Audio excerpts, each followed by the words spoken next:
Hello mga karelasyon. May mga panaginip na paggising mo, mabilis mong makalimutan. Parang random lang, walang koneksyon, walang kahulugan. Pero may mga panaginip din na iba ang dating. Yung tipong paggising mo may kakaibang pakiramdam. Parang may gustong sabihin ang isip mo, pero hindi mo agad maintindihan. Minsan nagtataka ka, bakit ko napanaginipan yon? Bakit parang totoong-totoo? At ang nakakagulat, marami sa mga panaginip ay may kinalaman sa ating emosyon, relasyon at mga taong malalapit sa atin. Minsan ang panaginip ay babala, minsan refleksyon ng subconscious, at minsan paraan ng isip mo para sabihin ang mga bagay na ayaw mong harapin habang gising ka. So sa video na ito, pag-uusapan natin ang 5 panaginip na hindi mo dapat basta-basta baliwalain. So kung nakaka-relate ka, manood ka.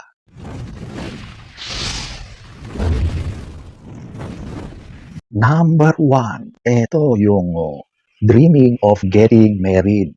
Ito yung panaginip na ikinakasal ka na daw. Sa unang tingin, parang magandang panaginip ito. Kasalan, naka-white dress, mga bisita, selebrasyon. Kung ikaw ay nasa relasyon, baka isipin mo agad, ay baka ito na, baka siya na nga.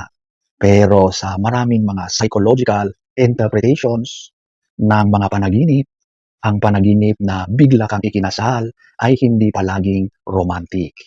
Minsan ito ay warning ng subconscious mo. Hindi literal na kasal ang ibig sabihin. Ang kasal sa panaginip ay madalas simbol ng commitment na hindi ka sigurado.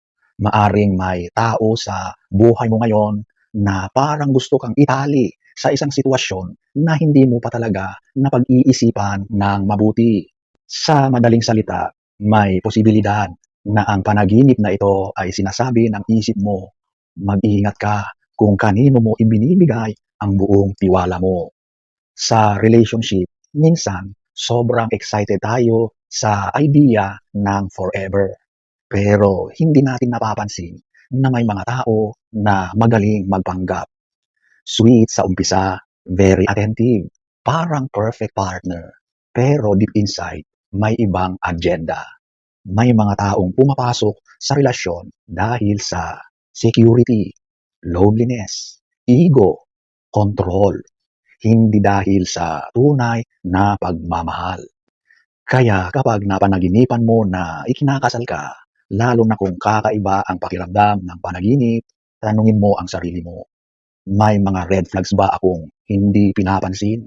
Minsan, ang panaginip ay paraan ng isip mo para sabihin, slow down ka muna, kilalanin mo ng mabuti ang taong kasama mo. Number 2, dreaming of someone you've never met. Ito ang isa sa pinaka-nakakagulat na uri ng panaginip. Yung tipong may nakita kang tao sa panaginip mo, pero paggising mo, sigurado kang hindi mo siya kilala, hindi mo siya kamag-anak, hindi mo siya kaibigan, hindi mo siya nakita kahit saan. Pero malinaw ang mukha niya sa panaginip. Sa psychology ng mga panaginip, interesting ang konseptong ito. Dahil ayon sa mga pag-aaral, kadalasan hindi kayang magproseso ng utak ng mukha na hindi pa nito nakikita kahit isang beses.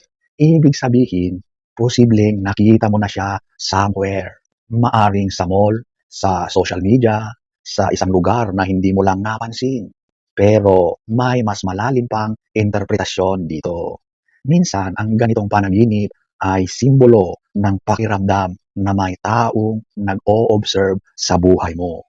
Hindi literal na stalker agad, pero maaring may taong tahimik na humahanga sa'yo o tahimik na nagmamasid sa relasyon mo o may interes sa iyo pero hindi nagpapakita. Sa relationships, minsan may mga taong nasa paligid lang, naghihintay ng pagkakataon. Hindi sila obvious, pero aware sila sa nangyayari sa buhay mo. Kaya kung napanaginipan mo ang isang estranghero, na parang may espesyal na presence sa panaginip, maaring sinasabi ng subconscious mo, be more aware of the people around you.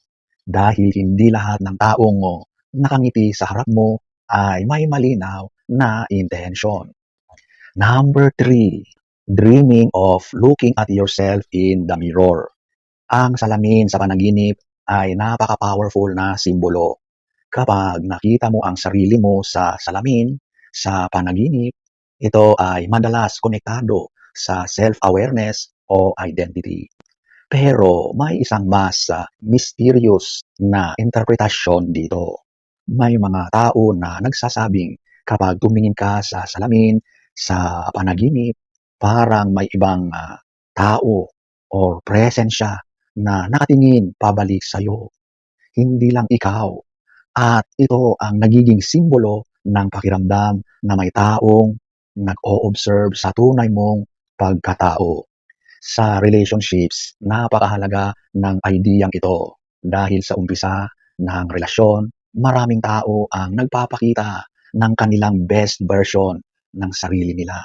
Masipag, mabait, sweet, very understanding. Pero habang tumatagal, lumalabas ang tunay na ugali. Ang salamin sa panaginip ay parang tanong ng subconscious mind mo. Ito ba talaga ang totoong ikaw? Siya na ba talaga? O baka may bahagi ng sarili mo na hindi mo ipinapakita sa karelasyon mo? O baka may bahagi ng partner mo na hindi pa niya ipinapakita sa iyo? Minsan ang panaginip na ito ay hindi tungkol sa ibang tao. Ito ay tungkol sa katapatan mo sa sarili mo.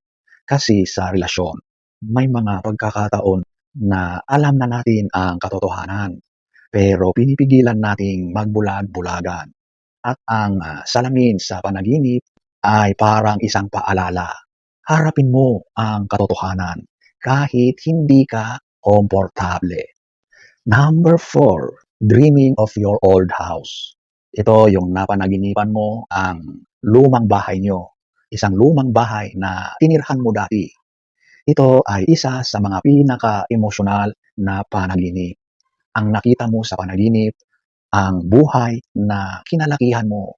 Yung lumang kwarto mo, lumang sala, lumang kusina, lumang paligid. Minsan napakalinaw pa ng detalye. At paggising mo, may halong nostalgia at lungkot. Pero sa dream psychology, ang bahay ay simbolo ng sarili mo. Ang bawat kwarto ay kumakatawan sa iba't ibang parte ng iyong buhay.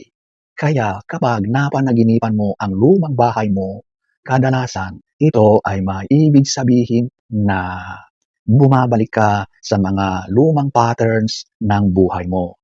At sa relationships, napakahalaga ng insights na ito. Halimbawa, dati nasaktan ka sa isang relasyon dahil sa pagseselos o selosan.